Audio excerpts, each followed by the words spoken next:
तो प्यारे विद्यार्थियों नमस्कार, स्वागत है आप सबका एक और नए वीडियो में। आज हम यहाँ पर देखने वाले हैं त्रैमासिक परीक्षा 2024-25 के लिए कक्षा 10वीं का सामाजिक विज्ञान विषय का पूरा क्वेश्चन पेपर और इसका पूरा सॉल्यूशन। तो चलो जल्दी से वीडियो में आगे बढ़ते हैं, समझते हैं कि त्रैमासिक परीक्षा कक्षा 10वीं का सामाजिक विज्ञान विषय का क्वेश्चन पेपर आपसे परीक्षाओं में किस प्रकार से पूछा जाएगा और आपको अपने इस क्वेश्चन पेपर का सोल्यूशन कैसे पूरा कंप्लीट कर लेना चाहिए। टोटली पूरा का पूरा क्वेश्चन पेपर आज मैं यहाँ से आपको बताने वाला हूँ। तो देख सकते हो इस प्रकार का पूरा पेपर आएगा। त्रैमासिक परीक्षा 2024-25 कक्षा 10वीं का आपका सामाजिक विज्ञान विषय का पेपर है और यहाँ पर देखिएगा पूरा का पूरा पेपर का सॉल्यूशन बताऊंगा, एक भी क्वेश्चन यहाँ से आपका नहीं छूटेगा। देख सकते हो A to Z क्वेश्चन का सॉल्यूशन यहाँ पर आपको PDF के रूप में मिलने वाला है और साथ ही साथ में आज मैं आपको इस वीडियो में इस PDF को डाउनलोड करने का तरीका भी बताने वाला हूँ। तो चलो जल्दी से हम आगे बढ़ते हैं, समझते हैं आपके पूरे पेपर के सॉल्यूशन को। तो देखो इस प्रकार का पूरा आपका क्वेश्चन पेपर है। चलो जल्दी से हम आगे बढ़ते हैं, समझते हैं कि आपका पेपर किस प्रकार का परीक्षाओं में आपसे पूछा जा रहा है। तो देखिएगा इस प्रकार का पूरा आपका क्वेश्चन पेपर होगा। आपके पेपर को हल करने के लिए आपको 3 घंटे का समय दिया जाएगा, पूर्णांक होगा आपका 75 अंकों का। इसी प्रकार का क्वेश्चन पेपर होगा। अब चलो जल्दी से हम आगे बढ़ते हैं, समझते हैं कि आपका पेपर किस प्रकार का आपसे पूछा गया है। पहला क्वेश्चन, सही विकल्प चुनकर लिखिए। अब देखो सही विकल्प चुनकर कैसे लिख रहे हैं। पहला क्वेश्चन, ज्वारीय ऊर्जा निम्नलिखित में से किस प्रकार का संसाधन है। तो देखिएगा ज्वारीय ऊर्जा जो है ना किस प्रकार का संसाधन है, यहाँ से आप सब लोग देख लें, ये आपका पुनः पूर्ति योग्य संसाधन है। अगला क्वेश्चन, निम्नलिखित में से किस प्रांत में सीढ़ीदार सोपानी खेती की जाती है। तो देखो इसका राइट आंसर आपका आ जाएगा उत्तरांचल। उसके बाद में अगला क्वेश्चन, इनमें से किस राज्य में काली मिट्टी पाई जाती है। तो देखो इसका राइट आंसर आ जाएगा महाराष्ट्र। सार्वजनिक और निजी क्षेत्र किस आधार पर विभाजित है। तो देखो इसका राइट आंसर आ जाएगा उद्यमों के स्वामित्व के आधार पर। भारतीय सिंह का प्राकृतिक आवास आरक्षित क्षेत्र। तो देखो इसका राइट आंसर आ जाएगा गुजरात का गिर क्षेत्र। और भारत में शक्तियों का बंटवारा किया गया संविधान के द्वारा। तो देखो यहाँ तक के क्वेश्चंस मैंने आपको बता दिए। अब चलो जल्दी से हम आगे बढ़ते हैं और आगे के क्वेश्चन और उनके आंसर को देखते हैं। अब इसके बाद में देखिएगा आगे आपके पेपर के लिए क्वेश्चन दिए गए हैं। पहला क्वेश्चन, रिक्त स्थान पूर्ति कीजिए। इसमें पहला पढ़ते हैं, सेवा क्षेत्र में रोजगार में उत्पादन के समान अनुपात में वृद्धि नहीं हुई। उसके बाद में ये वाला क्वेश्चन, तृतीयक क्षेत्रक में श्रमिक वस्तुओं का उत्पादन नहीं करते हैं, शोर नापने की इकाई डेसिबल होगी। यहाँ से आप सब लोग देख लें इनको। अब इसके बाद में चलो हम आगे बढ़ते हैं, अगले क्वेश्चन के आंसर को देखते हैं। देखो आगे आपके पेपर में इस प्रकार के क्वेश्चंस पूछे जाएंगे। तो देखो यहाँ से आप सब लोग देख लो, यहाँ पर एक क्वेश्चन लिखा, श्रीलंका में सिंगली भाषा बहुसंख्यक है, नेपोलियन बोनापार्ट के युद्ध में पराजित हुआ। तो देखो वाटरलू के युद्ध में ये पराजित हुआ था। अगला क्वेश्चन देखते हैं, भारत में साक्षरता का प्रतिशत सबसे अधिक है केरल में। एक वाक्य और एक शब्द में उत्तर देना है। तो देखिएगा यहाँ पर प्रश्न नंबर 3 को देखते हैं, 1789 क्रांति के समय फ्रांस का राजा कौन था, लुई 16वां। और उसके बाद में चोरा चोरी हत्याकांड कब हुआ, 4 फरवरी 1922 को। भारत में कौन सी शासन प्रणाली है। तो देखो संसदीय शासन प्रणाली है। पर्यावरण में अवांछित घटकों का शामिल होना क्या कहलाता है। तो देखो इसको कहते हैं पर्यावरण प्रदूषण। ऐसे वन जो ऋतु विशेष में पत्ते गिरा देते हैं, पतझड़ वन। देश के बांधों को किसने भारत का मंदिर कहा। तो देखो ये कहा पंडित जवाहरलाल नेहरू ने। यहाँ तक के क्वेश्चंस को आप लोगों को देख लेना है। अर्थव्यवस्था को कितने क्षेत्रों में बांटा गया। तो देखो 3 क्षेत्रों में इसको बांटा गया है। उसके बाद में देखो यहाँ से आप लोग जोड़ी को देख ले। जोड़ी में पहला क्वेश्चन, समान अधिकारों और अवसरों के मामले में महिला और पुरुषों की बराबरी मानने वाला व्यक्ति नारीवादी होगा। धर्म को समुदाय का प्रमुख आधार मानने वाला व्यक्ति सांप्रदायिक होगा। जाति को समुदाय का प्रमुख आधार मानने वाला व्यक्ति जातिवादी। व्यक्तियों के बीच धार्मिक मान्यताओं के आधार पर दूसरों के साथ भेदभाव नहीं करने वाला व्यक्ति धर्मनिरपेक्ष। और उसके बाद में असिंचित भूमि की जोड़ी मिल जाएगी, सरकार द्वारा नहरों का निर्माण और फसलों का कम मूल्य, सहकारी विपणन समिति। कर्ज भार की जोड़ी, कम ब्याज पर बैंकों द्वारा साख उपलब्ध करवाना। तो देखो यहाँ तक के सभी क्वेश्चंस और उनके आंसर मैंने आपको बता दिए। प्रश्न नंबर 5 को पढ़ते हैं, जिसमें कि आपसे सत्य असत्य पूछे गए हैं। सत्य असत्य में पहला क्वेश्चन, लोकतंत्र हमेशा सामाजिक विभाजन के आधार पर समाज का विघटन करता है, असत्य हो जाएगा। अब इसके बाद में इधर आ जाते हैं, इन क्वेश्चन को पढ़ते हैं। जीडीपी में मदों में वर्ष 2003 में तृतीयक क्षेत्र में हिस्सेदारी 50% से 60% के बीच है, असत्य होगा। स्वराज पार्टी का गठन लाला लाजपत राय ने कहा, असत्य है। पूर्ण स्वराज की मांग 1929 की जवाहरलाल नेहरू की अध्यक्षता में कांग्रेस के लाहौर अधिवेशन में हुई, ये भी सत्य होगा। कांग्रेस की स्थापना 1885 में महात्मा गांधी ने की थी, असत्य होगा। बिना किसी पारिश्रमिक मेहनताना के किसी काम को करवाना बेकार कहलाता है, ये भी आपका सत्य होगा। और इसके बाद में हम आगे यहाँ से प्रश्न नंबर 6 से लेकर लास्ट तक के सभी क्वेश्चन देखने वाले हैं। तो चलो जल्दी से हम आगे बढ़ते हैं और इन क्वेश्चन के आंसर को समझते हैं। तो देखो प्रश्न नंबर 6 में पूछा गया, कल्पनादर्श यूटोपिया से क्या तात्पर्य है। देखिएगा इसका उत्तर हम यहाँ से देखते हैं। तो देखो कल्पनादर्श यूटोपिया से क्या तात्पर्य है, देखो इसका उत्तर ये लिखा है कि कल्पनादर्श यूटोपिया से क्या तात्पर्य है। यहाँ से आप लोग इसके उत्तर को नोट कर लें। और ये इसके अतः वाले क्वेश्चन है, रूढ़िवादी किन पारंपरिक संस्थाओं को बनाए रखने के पक्ष में थे। तो ये इसके अतः वाले क्वेश्चन का आंसर ये लिखा है। और उसके बाद में हम आगे प्रश्न नंबर 7 और 7 के अतः वाले क्वेश्चन का आंसर देखेंगे कि बाल्कन क्षेत्र के अंतर्गत आने वाले 2 प्रमुख राज्यों के नाम और उदारवाद का अर्थ। तो देखिएगा यहाँ से आप सब लोग देख लें, बाल्कन क्षेत्र के अंतर्गत आने वाले 2 प्रमुख राज्यों के नाम ये लिखे हैं और उदारवाद का अर्थ ये यहाँ पर आपको दिया गया है। तो यहाँ से आप सब लोग देख लें इसको पूरा का पूरा और इसको कंप्लीट कर लें। अब इसके बाद में देखो प्रश्न नंबर 8, बहिष्कार का अर्थ स्पष्ट करो। प्रश्न नंबर 8 में आपसे पूछा जाएगा। तो देखो इसका उत्तर ये लिखा है, बहिष्कार का अर्थ यहाँ से आप लोग देख ले और पूरा का पूरा इसको समझ भी ले। उसके बाद में देखो भारतीयों ने साइमन कमीशन का विरोध क्यों किया, 2 कारण बताने। 8 का अतः वाला, तो देखो 8 का अतः वाला क्वेश्चन ये लिखा है, भारतीयों ने साइमन कमीशन का विरोध क्यों किया। यहाँ से आप सब लोग देख ले इसको। और उसके बाद में देखो प्रश्न नंबर 9 देखते हैं, दबाव समूह क्या है। प्रश्न नंबर 9 में पूछा गया। तो देखो दबाव समूह क्या है, इसका उत्तर यहाँ से देख लो और पूरा का पूरा इसको समझ भी लो। उसके बाद में देखो निरंकुशवाद को परिभाषित करें। तो देखो निरंकुशवाद की परिभाषा ये लिखी है, आप सब लोग इसको देख ले और पूरा का पूरा यहाँ से याद इसको कर ले। उसके बाद में अगला क्वेश्चन प्रश्न नंबर 10, सतत पोषणी विकास क्या है। प्रश्न नंबर 10 में आपसे पूछा गया। देखो सतत पोषणी विकास क्या है, इसको आप लोग यहाँ से देख ले और पूरा का पूरा इसको भी याद कर ले। और उसके बाद में देखो अगला क्वेश्चन इसके अथवा में पूछा गया, भू संरक्षण के उपाय।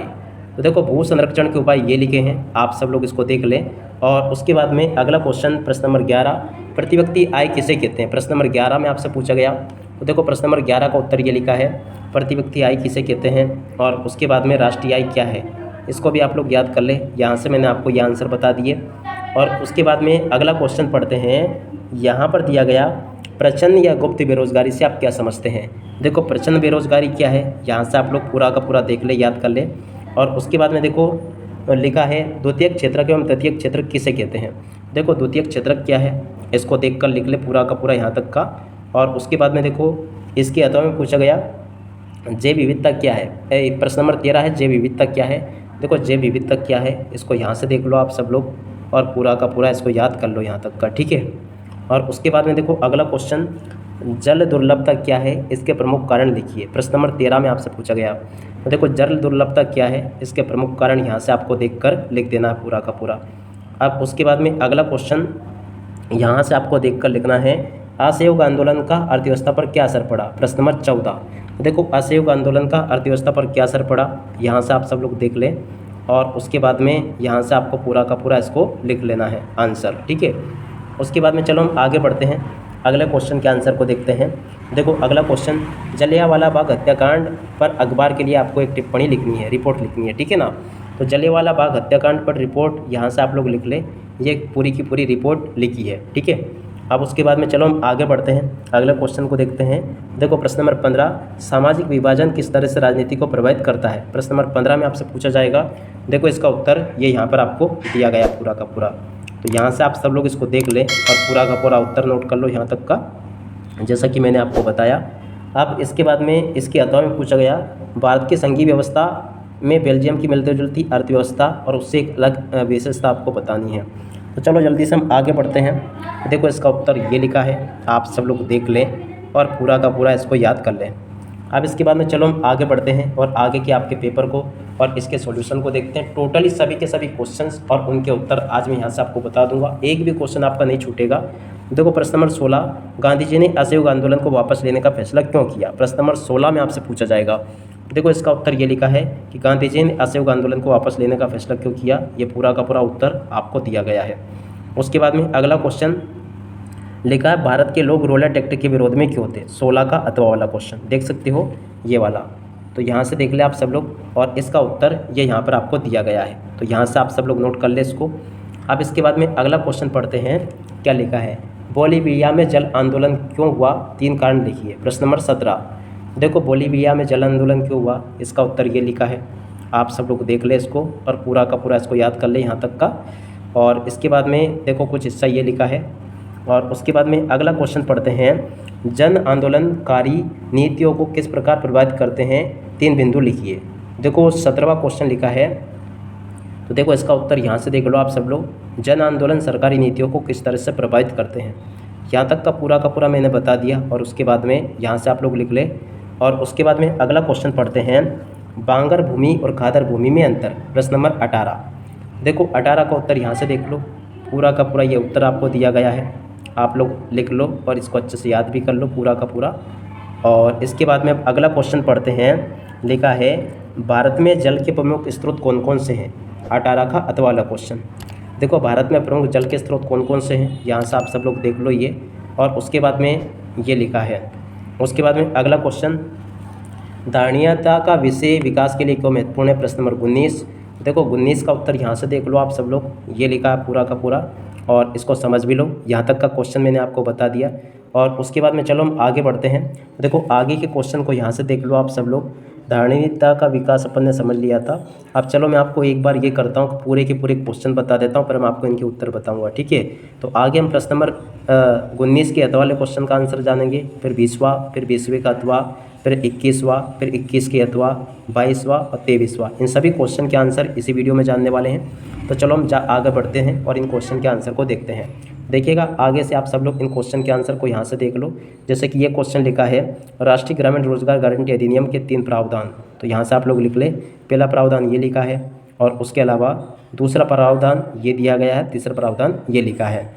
उसके अलावा देखो ये वाला क्वेश्चन देख लो, अपने शासन वाले क्षेत्रों में शासन व्यवस्था को ज़्यादा कुशल बनाने के लिए नेपोलियन ने क्या बदलाव किए। तो देखो इसका उत्तर यहाँ से देखकर आप लोग लिख लो पूरा का पूरा, ये इसका आंसर आपको दिया गया है, ठीक है।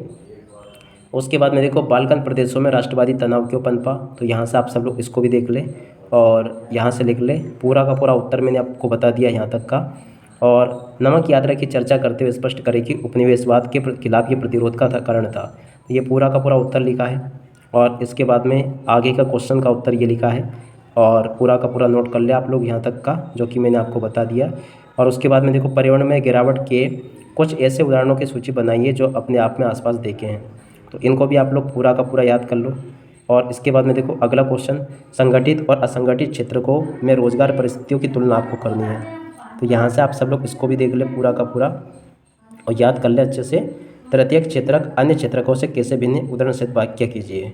तो इसको भी आप लोग देख लो पूरा का पूरा और याद कर लो।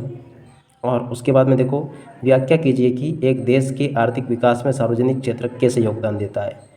तो इसको भी आप लोग याद कर लो पूरा का पूरा, यहाँ तक का मैंने बता दिया। और उसके बाद में देखिएगा, अगर आप लोग इस PDF फाइल को डाउनलोड करना चाहते हो तो आपको इस वेबसाइट पर जाना है, आपको गूगल पर सर्च करना है www.rajshsir.co.in। इस वेबसाइट पर आपको ये पेपर के सॉल्यूशन वाली PDF उपलब्ध करवा दी गई है, आप लोग आसानी से यहाँ से इसको डाउनलोड कर सकते हो। अब इसी के साथ में इस वीडियो को यहीं पर पूरा करते हैं। नमस्कार, जय हिंद, जय भारत।